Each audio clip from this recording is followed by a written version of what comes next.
Hello everyone, welcome to Vivekananda academy. मेरा नाम अनंत पगारे है। तो आज का हमारा टॉपिक है छत्तीसगढ़ की प्रमुख मृदाएं। ठीक है, तो हमारे छत्तीसगढ़ में कितनी प्रकार की मृदाएं पाई जाती हैं और उनको रंगों के आधार पर कितने भागों में वर्गीकृत किया गया है, आज हम उसके बारे में जानेंगे। चलिए स्टार्ट करते हैं। मृदा के प्रकारों को जानने से पहले हमको ये समझना पड़ेगा कि मृदा होती क्या है। ठीक है,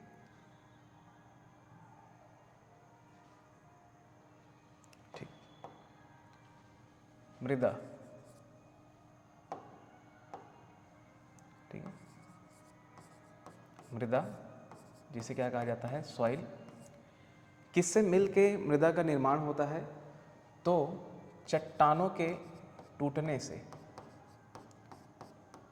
चट्टानों के टूटने से व जीवांश पदार्थों के मिलने से,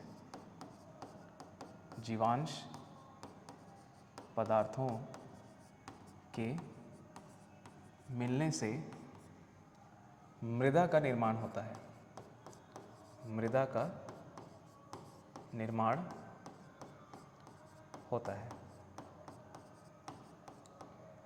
ठीक है, तो सॉइल का एक शॉर्ट डेफिनेशन क्या हुआ कि चट्टानों के टूटने फूटने और जीवांश पदार्थों के मिलने से मृदा का निर्माण होता है। ठीक है, इसके बाद जो चट्टानें हैं उनका निर्माण कैसे होता है? चट्टानों का निर्माण, चट्टानों का निर्माण होता है ज्वालामुखियों से। ठीक है, ठीक, ज्वालामुखी के लावा से, जब ज्वालामुखी का लावा निकलता है तो सतह के अंदर से बाहर आने के बाद वो धीरे धीरे यहाँ जमने लगता है। ठीक है, जमने लगता है। जो शुरुआत में जमा उसे बोलते हैं प्राथमिक चट्टानें। प्राथमिक चट्टानें। इन्हीं चट्टानों में वायु, जल और ताप, इन तीनों की सहायता से क्या होता है, चट्टानें जो है वो छोटे छोटे टुकड़ों में कई वर्षों से टूटती आ रही हैं और उससे मृदा का निर्माण हो रहा है। ठीक है, तो ये क्या हुई, जो लावा निकला, लावा निकलने के बाद वो जब सूखता है, सूखने के बाद उसे क्या कहा जाता है, प्राथमिक चट्टानें। प्राथमिक चट्टानें जब टूट के अलग किसी दिशा में चली जाती हैं, अलग जगह पे एकत्रित होती हैं, तो उन्हें कहा जाता है द्वितीयक चट्टानें। द्वितीयक चट्टानें। ठीक है, प्राइमरी रॉक्स और सेकेंडरी रॉक्स इन्हें कहा जाता है। ठीक है, तो चट्टानों का निर्माण किससे होता है? ज्वालामुखी के लावे से होता है, लावा से होता है। ठीक है, ठीक, तो सबसे पहली जो मृदा है वो कौन सी है? Black soil. ठीक है, सबसे पहली मृदा कौन सी है? ब्लैक सॉइल या काली मिट्टी इसे कहा जाता है। अन्य नाम इसे और किस किस नामों से जाना जाता है? तो कन्हार, भर्री के नाम से आप जनरली इसे जानते हैं। रेगुर, रेगुर एग्जाम के पॉइंट ऑफ व्यू से इम्पॉर्टेंट हो जाता है। पेपर में पूछा जाता है कि भाई रेगुर सॉइल, ये रेगुर मृदा किसे कहते हैं? तो काली मृदा को रेगुर कहा जाता है। उसके बाद क्रॉप से इम्पॉर्टेंट क्या है इसका? काली कपासी मृदा, इसे कहा जाता है black cotton soil. Black cotton soil. ठीक है, काली मृदा में खासकर कपास की खेती ज़्यादा होती है, इसलिए इसे ब्लैक कॉटन सॉइल के नाम से भी जाना जाता है। क्षेत्र की बात करें, किन किन क्षेत्रों में ये आपको देखने को मिलेगा, कौन कौन से क्षेत्रों में ये पाई जाती हैं? तो राजनांदगांव, मुंगेली, धमतरी, बालोद, मोहला मानपुर, अंबागढ़ चौकी, गरेबंद, दुर्ग आदि क्षेत्रों में आपको काली मृदा का विस्तार दिखेगा। इसके बाद इसका निर्माण कैसे हुआ? तो बेसाल्ट युक्त जो चट्टानें होती हैं उनके अपर्दन से। जो बेसाल्ट युक्त चट्टानें होती हैं वो जब वायु, जल और ताप इनकी मदद से जब वो छोटे छोटे कणों में टूटते हैं, टूटने के बाद जो मृदा का निर्माण होता है वो है हमारी काली मिट्टी। ठीक है, ब्लैक सॉइल इसे कहते हैं। किस प्रकृति की रहती है? क्षारीय की अम्लीय? तो ये क्षारीय प्रकृति की रहती है, जिसका पीएच मान कितना होता है? 7.6 होता है। ठीक है, रंग की बात करें तो काला रंग किसके कारण हुआ? तो फेरिक टाइटेनियम के कारण, यानी कि लौह अयस्कों की अधिकता के कारण इसका काला रंग पड़ता है। ठीक है, तो क्या है इसका काले रंग का कारण? फेरिक टाइटेनियम के कारण ये काले रंग का दिखता है। फेरिक टाइटेनियम काले रंग का कारण, ठीक है, काले रंग का कारण क्या है? Ferric titanium. ठीक, इसके बाद उपजाऊपन, तो जैसा कि आप जानते हैं कि यह राज्य की सबसे उपजाऊ मृदा है। ठीक है, राज्य की सबसे उपजाऊ मृदा कौन सी है? तो काली मृदा को सबसे उपजाऊ मिट्टी माना जाता है। ठीक, जल धारण क्षमता सर्वाधिक होती है। ठीक है, जैसे कि आप जानते हैं कि अगर काली मिट्टी में अगर पानी मतलब पानी में भीगती है तो वो फूलने लगती है, लेकिन जैसे ही पानी की कमी होती है वो कुछ इस प्रकार मिट्टी में कुछ इस प्रकार की दरारें पड़ जाती हैं। ठीक है, तो ये किसके कारण होता है? ये होता है फैलने और सिकुड़ने के कारण। ठीक है, जैसे ही वर्षा होती है तो मृदा जो है वो फैल जाती है, लेकिन पानी की कमी के कारण क्या होती है, इतनी बड़ी बड़ी दरारें इसमें देखी जा सकती है। ठीक, मुख्य फसलें कौन कौन सी फसलें आप इसमें आसानी से उगा सकते हैं? तो गेहूं, कपास, गन्ना और चना। ठीक है, और काली मृदा को मतलब काली मृदा में किन फसलों को नहीं उगाया जा सकता, तो वो भी देख लेते हैं किन फसलों को नहीं उगाया जा सकता।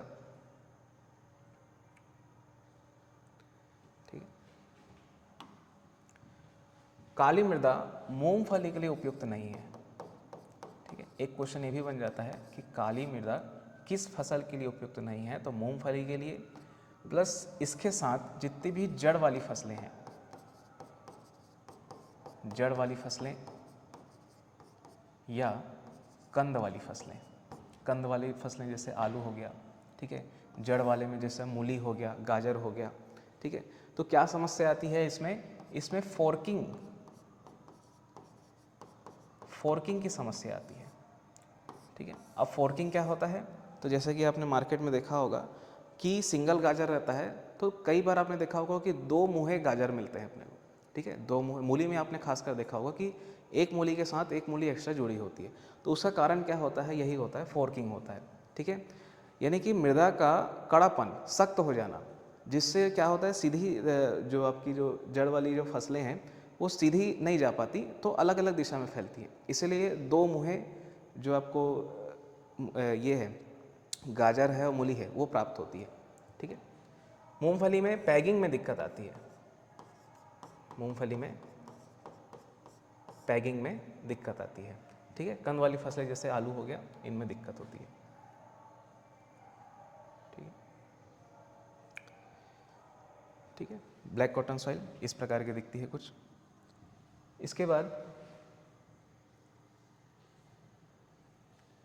अगली मृदा है लाल पीली मृदा, जिसे बोलते हैं रेड येलो सॉइल। ठीक है, अन्य नाम मटासी के नाम से इसे जाना जाता है। ठीक है, किस नाम से जाना जाता है?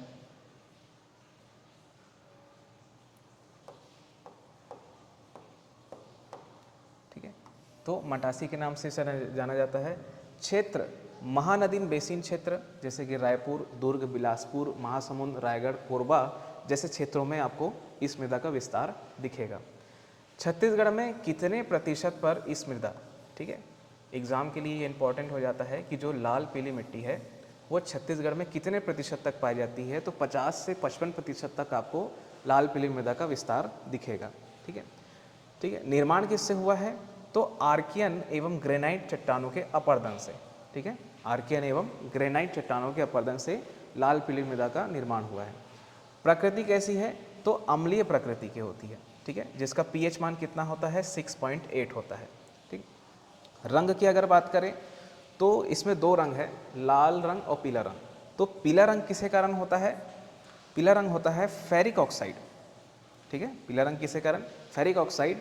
और लाल रंग होता है फेरस ऑक्साइड के कारण। ठीक है, ये इंपॉर्टेंट हो जाती है कि पीला रंग किसके कारण होता है और लाल रंग किसके कारण होता है। इसके बाद इसकी उपजाऊपन देखें, यानी कि उपजाऊ क्षमता कितनी है? तो राज्य की दूसरी सबसे उपजाऊ मृदा, फर्स्ट में कौन थी? काली मृदा। ठीक है, फर्स्ट काली मृदा, ब्लैक सॉइल। ठीक है, सेकंड की बात करें तो लाल पीली मृदा। ठीक है, ये होती है सबसे ज़्यादा उपजाऊ होती है।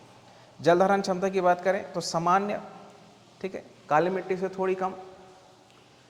उसके बाद मुख्य फसलों में अगर देखें तो मुख्य फसल कौन कौन सी है, आपके धान है, तिल है, कपास, ज्वार, मक्का, अलसी और आदि। ठीक है, लगभग सभी फसलों जो है इसमें उगा सकते हैं, सभी फसल प्रकार को इसमें उगाया जा सकता है। ठीक है, इसके बाद जो अगली मृदा है उसे बोलते हैं लाल रेतीली मृदा। ठीक है, इसके बारे में भी जान लेते हैं। अन्य नाम में अगर हम देखें तो अन्य नाम इसका है टीकरा कहा जाता है। ठीक है, अभी इसके बारे में आगे जानकारी देंगे आपको। टीकरा प्लस क्या कहा जाता है, लाल बलुई मृदा।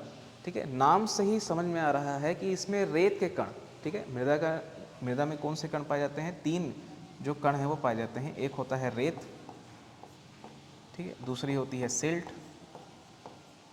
तीसरी होती है क्ले, जिसको चीका भी बोल देते हैं, चीका।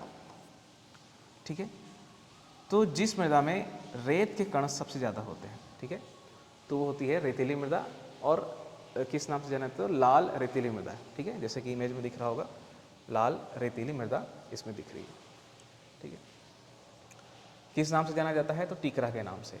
बस्तर क्षेत्र में इसे टीकरा के नाम से जाना जाता है। क्षेत्र कहाँ है, कहाँ कहाँ विस्तार है इस मृदा का, तो बस्तर की उच्च भूमि। ठीक है, बस्तर में जो पठार पाए जाते हैं वहाँ उच्च भूमियों में इसका विस्तार है। और कहाँ, कांकेर क्षेत्र, दंतेवाड़ा, मोहला मानपुर, अंबागढ़ चौकी आदि क्षेत्रों में देखा गया है। प्रतिशत की बात करें कि छत्तीसगढ़ में कितना प्रतिशत है, तो लाल पीली मृदा के बाद सेकेंड नंबर इस मृदा का आता है, जिसका प्रतिशत कितना हो जाता है, 25 से 30% इस मृदा का विस्तार आप छत्तीसगढ़ में देख सकते हैं। निर्माण की बात करें तो धारवाड़ एवं आर्कियन चट्टानों के अपरदन से ये मृदा का निर्माण होता है। प्रकृति की बात करें तो अम्लीय मृदा है। ठीक है, यानी कि इसका पीएच कितना होना चाहिए, 5.6 से 5.8 के बीच होता है। ठीक है, रंग की बात करें तो लाल रंग अभी हमने देखा कि किसके कारण है, फेरस ऑक्साइड के कारण आपको लाल रंग देखने को मिलता है। उपजाऊपन कम होता है, इस चीज़ का ध्यान रखेंगे कि जो लाल रेतीली मृदा है उसका उपजाऊपन कैसा होता है, कम होता है। जल धारण क्षमता, क्योंकि रेत के कण मौजूद हैं इसलिए जल धारण क्षमता भी कम होगी, जैसे आपको बार बार इस मृदा में सिंचाई की आवश्यकता पड़ेगी। ठीक है, उसके बाद मुख्य फसलें में कौन कौन सी हैं, तो मोटे अनाज, ठीक है, माइनर मिलेट्स, जिसे 2023 को मिलेट्स ईयर भी कहा जाता है, वो फसलें इनमें कौन कौन सी है, कोदो, कुटकी, रागी, ज्वार, बाजरा। ठीक है, इनको क्या कहा जाता है, मोटा अनाज कहा जाता है। क्या कहते हैं इसको, मोटा अनाज। ठीक है, कोर्स सीरियल इन्हें कहते हैं। ठीक है, मिलेट्स भी इन्हें कहा जाता है, मिलेट्स। इसके बाद इसे श्री अन्ना भी कहा गया है, श्री अन्ना भी इसे कहा गया है। ठीक है, इसके बाद जो हमारी अगली मृदा है वो है लाल दोमट मृदा, जिसे कहा जाता है रेड लोमी सॉइल। ठीक है, जिसमें लो मतलब होता है सिल्ट। ठीक है, जिसमें सिल्ट की मात्रा ज़्यादा होगी। पहले हमने देखा कि रेत की मात्रा ज़्यादा थी, अभी सिल्ट की मात्रा ज़्यादा है। वैसे काली मृदा में क्ले की मात्रा ज़्यादा होती है। ठीक, ठीक है। क्षेत्र की बात करें तो दंतेवाड़ा और सुकमा क्षेत्र में विस्तार होता है इसका। ठीक है, प्रतिशत की बात करें कि छत्तीसगढ़ में कितने प्रतिशत इस मृदा का विस्तार है, तो 10 से 15%। ठीक है, लाल पीली मृदा का कितना था, 50 से 55 था। लाल रेतीली मृदा का कितना था, 25 से 30 था, और इसका है 10 से 15%। ठीक है, निर्माण कैसे हुआ इस मृदा का, तो डायोराइट, नीस एवं अम्ल रहित चट्टानें। ठीक है, ऐसी चट्टानें जो अम्लीय नहीं है, उन चट्टानों के अपरदन से इसका निर्माण हुआ है। ठीक है, रंग की बात करें तो लौह अयस्क यानी फेरस की अधिकता के कारण। ठीक है, लाल रंग वापस आ गया कि भाई फेरस ऑक्साइड लाल रंग का कारण होता है, और लौह अयस्क की अधिकता, फेरस लौह दोनों की चीज़ें। उपजाऊपन की बात करें, उपजाऊपन होता है न्यूनतम, यानी कि आप इसमें खेती नहीं कर सकते। ठीक है, जल धारण क्षमता न्यूनतम होती है। न्यूनतम होने के कारण जल के अभाव में, ठीक है, जल अभाव के कारण कठोर हो जाती है। जब मृदा कठोर हो गई है तो आप जाहिर सी बात है आप उसमें किसी भी फसल को नहीं उगा सकते। ठीक है।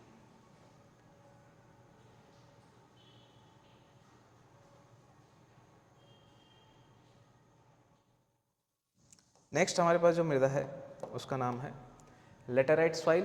लेटराइट सॉइल आप सभी जानते हैं, ठीक है, किसे कहा जाता है, अन्य नाम इसको मुरमी सॉइल। ठीक है, हम जो मुरुम यूज़ करते हैं घर में पटाव वगैरह के लिए, ठीक है, या फिर भवन वगैरह निर्माण के लिए मुरुम का यूज़ करते हैं, तो इसे क्या कहा जाता है, लेटराइट सॉइल। ठीक है, मुरमी मृदा इसको बोलते हैं। ठीक है, और क्या कहा जाता है, भाटा सॉइल। ठीक है, और किस नाम से जाना जाता है, बंजर मृदा। ठीक, क्योंकि इसमें सामान्यतः किसी भी फसलों की आप खेती नहीं कर सकते, सिर्फ आप जो बागानी फसलें हैं उनका ही आप इस्तेमाल इसमें कर सकते हैं। उसका भी इस्तेमाल कैसे करेंगे, आप सिंचाई व्यवस्था और पोषक तत्वों की व्यवस्था कर देंगे तो आराम से इसमें आप जो बागानी फसलें हैं उनकी खेती कर सकते हैं। क्षेत्र की बात करें तो उच्च भूमियों के ढलानों में, ठीक है, जितने भी हमारी जो पहाड़ी क्षेत्र है उनके ढलानों में इस मृदा का विस्तार है, जैसे कि सरगुजा संभाग और बस्तर संभाग। ठीक है, सरगुजा संभाग और बस्तर संभाग में इस मृदा का विस्तार सबसे ज़्यादा है। इसके बाद निर्माण देखें तो निर्माण कैसे होता है, निच्छालन। ठीक है, लीचिंग विधि से निच्छालन, जैसे कि आप इमेज में देख रहे हैं, मृदा को जब वर्टिकल रूप में काटा जाए, ठीक है, ये मृदा है, इसे वर्टिकल रूप में काटा गया है। ये जो क्षेत्र होता है यहाँ पास आपकी फसलें जो हैं वो उगती हैं। ठीक है, यहाँ पास फसलें उगती हैं, पोषक तत्व भी सभी यही मौजूद होंगे। तो जब पानी गिरता है, ठीक है, ये ऊंचा स्थान है, जब पानी गिरता है तो पानी के साथ मृदा के छोटे छोटे कण, ठीक है, मृदा के छोटे छोटे कण और पोषक तत्व घुल के मृदा के नीचे इस एरिया पे आ जाते हैं। ठीक है, मृदा का ऊपरी संस्तर से निचली संस्तर में प्रवेश करना, यही होता है निच्छालन।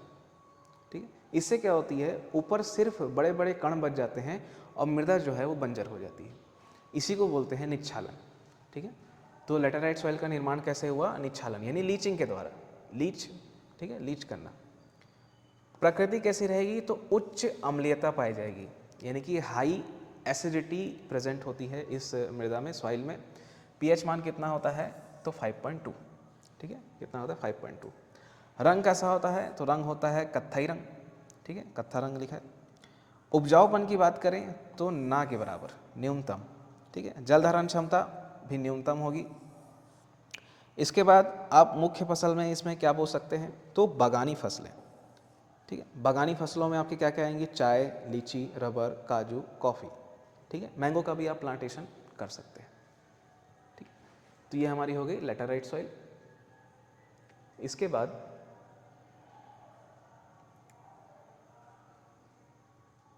ठीक है, तो आज हमने क्लास में पढ़ा कि छत्तीसगढ़ में कितनी प्रकार की मृदाएं होती हैं, उनको रंगों के आधार पे किन किन भागों में बांटा गया है, वर्गीकृत किया गया है।